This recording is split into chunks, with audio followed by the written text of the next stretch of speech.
What is the most superhuman thing you have ever seen anyone do?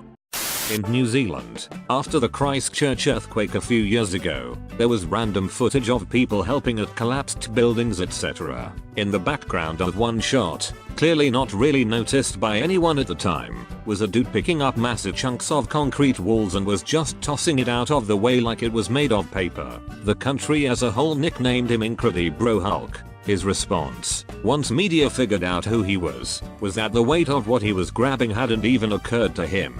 He just knew there were potentially still people alive under it, so it had to go. My dad was trying to get into knife throwing. One of my younger brothers grabbed a throwing knife and throws it at another younger sibling. My dad reaches out and grabs the knife, point first, before it does any damage. He was barely cut due to the thick calluses from his job. I was only 12 at the time and I was really impressed about how good his reflexes were.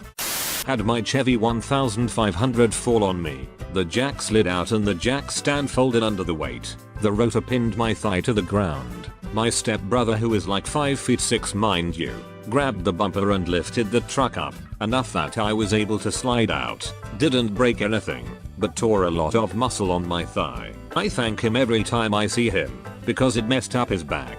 He's not a big guy. What he did was featuring a strength that I do not think I could do, and I'm a lot bigger than he is. I work in a major trauma hospital in London, and we once had this young boy arrive in the middle of the night whose arm, from the elbow down, had been completely sliced off by a machete. The policeman arrived one few minutes later looking as white as a sheet, holding a bag with the arm inside. This boy is knocking at death's door. The arm has a tourniquet on, but he has lost so much blood that even after 16 units, the highest we could get his blood pressure was around 87 systolic. Within about 5 minutes of being inside our department, the boy gets rushed off to theater, and when we turn the corner all of a sudden we see the trauma surgeon running along the theater floor. His sterile gown flying behind him looks like a goddamn cape, and it's like something out of a freaking movie. I wasn't present for the surgery, but I know he did it. He spent about 15 hours, but he reattached all the vessels, the ligaments and everything that needed to be done for that arm. I think after a few months it was pretty much fully functional again. Might seem pretty non-superhero, but to me he is a superhuman. I had a professor who learned the names of every single student in all of his classes, some of which had 300 in a lecture, and a little bit about each of them.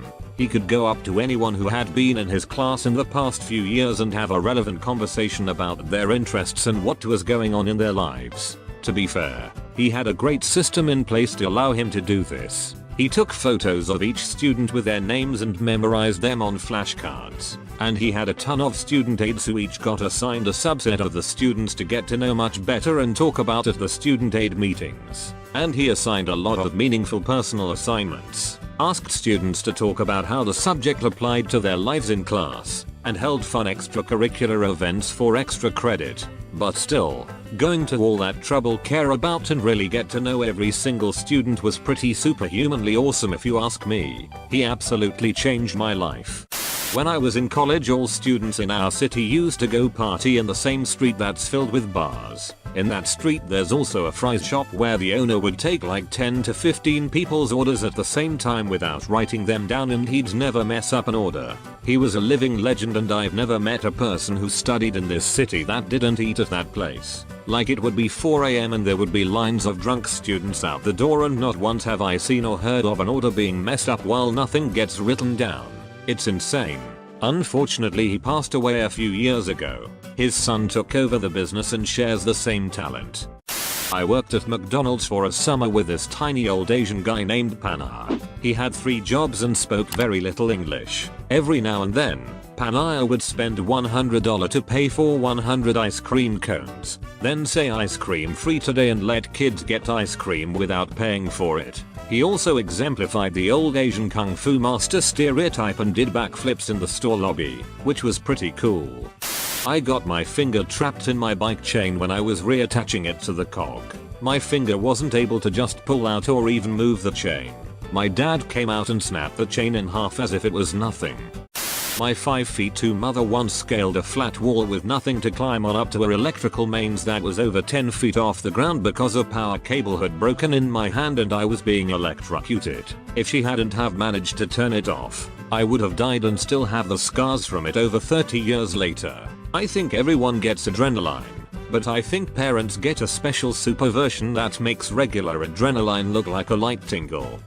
One time I was walking on a super busy street when this girl tripped and almost landed straight into the traffic, except this dude who was also walking close by grabbed her before she bit the dust and pulled her up. It happened really fast and looked cool. My granddad. I know everyone thinks their family is a bit like this when they're a kid, but he's slightly different. For context, he is a slight 5'4" average man. Retired to a warm country nearby, usually 30 to 35 degree in summer, and in all these stories is between 72 to 77 years old. I once turned up at the airport to see him and grandma picked me up as he was busy. Turns out busy was that he'd looped rope around the chimney stack of a 2-story house and was hanging out of another loop almost upside down, painting the house with no visible way of having got up there except climbing the rope from the roof. My gran took me to the supermarket, and when we got back he was 35 feet up in a pine tree, sawing a branch that was getting in the way of his view of the green on the golf course next to us. He was stood on the branch he was sawing. Me and him went to the hardware store, and on the way home he became convinced that the suspension in his 90s Toyota was squeaking. I do car stuff too and couldn't hear it. In the time I took to go around the house and get into my swimming trunks, he'd got the car up on a jack and axle stands, dropped the whole rear axle off the car, dismantled one of the hubs, and was sat on a tire inspecting a bush. He asked me to dig a short trench for some lemon trees. Due to the hard volcanic soil and the 35-degree heat at 11 AM, after 2 hours I gave up and went for an ice cream, planning to try again at 3 PM. I came back at 2 PM and he'd finished it himself. I'd not even got a third of the way through. I once came back from the beach and found him balanced on one leg on the top step of a ladder under the eaves of the house. In one hand he had a full-size workshop air compressor, the big on wheels kind, and the other hand was spraying under the roof tiles. He was coughing furiously. I went inside and asked my grandma what was going on. She told me he'd filled the air compressor with a weak chlorine he'd made from pool supplies and was trying to smoke out some bats. I went back out and could see the bats were just staring back at him. He gave up soon after. I could barely lift the compressor on the ground. In high school, my marching band director could control the weather. We lived in the rainy south near the coast, where summer storms were common. It never rained during practice. All 4 years of high school. The one time it did, the director threw his little clipboard on the ground and just stared up at the sky, and it just stopped. He was a strange man. My guardian once forgot to set the parking brake. He was working under the car. It ran over him and stopped. Then he just lifted it off and walked away with a bruised arm. I was like 5 at the time. My dad was really smart with math. Every time I asked about an equation or formulas, he would always know in a second what to do. He helped me to understand math and how to use it. Later on I asked him why didn't he become a math professor. It was because he had PTSD and didn't want to affect the school children with his traumatic backslashes and see him sad. Sadly, he passed away in 2018 of a heart attack at the age of 50. My husband lifted the front of a VW car off of a child who had been hit and had his neck under the front wheel. This saved his life and he was awarded by the police in our city. When I was a 6th grader, I rode the bus home. Halfway through the route, the bus would pick up kids from another school.